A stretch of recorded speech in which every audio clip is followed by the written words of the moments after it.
ఏంటన్నా సంగతులు ఎలా ఉంది? How nervous are you or how excited are you?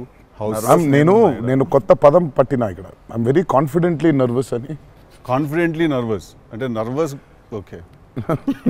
అంటే డిగ్రీ ఆఫ్ హిట్ ఏంటనేది, డిగ్రీ ఆఫ్ గుడ్ ఏంటి? Good, very good, excellent, fantabulous, theatre screens blast, maybe అట్లాంటిది అనుకోవాలి. అట్లాంటిది అవుద్దా? బికాజ్ నేను మీతోటి ఇప్పుడంటే సరే in front of camera, but పర్సనల్గా మీతో మాట్లాడినప్పుడు కూడా మీరు 2-3 times నాతో అన్నారు like people have no clue what's coming their way అని.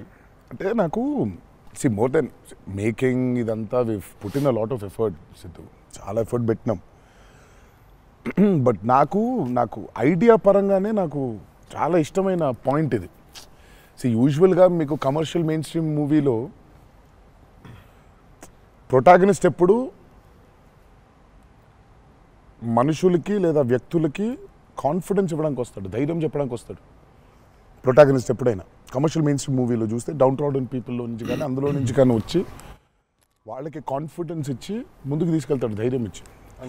వాళ్ళకి ధైర్యం అవుతాడు బేసిక్గా. కరెక్ట్. బట్ ఇదేంటంటే బాగా ధైర్యం ఉండే వాళ్ళకి భయం అవుతున్నాడు. బాగా ధైర్యం మితిమీరిన స్థాయికి వెళ్ళిపోతే వాళ్ళలోంచి ఒకడు వచ్చి లేదురా ఇంత ధైర్యం మంచిది కాదు లైఫ్లో, ఒక లెవెల్ ఆఫ్ ఫియర్ ఉండాలి మనిషికి.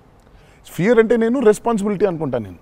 కరెక్ట్. ఇంకో విధంగా ఇప్పుడు మనం రెడ్ లైట్ ఉంది, ఆగాలి, అదో రకమైన భయమే. కరెక్ట్. మనం స్కూల్కి వెళ్ళాలి, నేర్చుకోవాలి, లేదా ఎగ్జామ్ రాయాలి, అదో రకమైన భయమే అది. So basically every person should have healthy respect towards fear.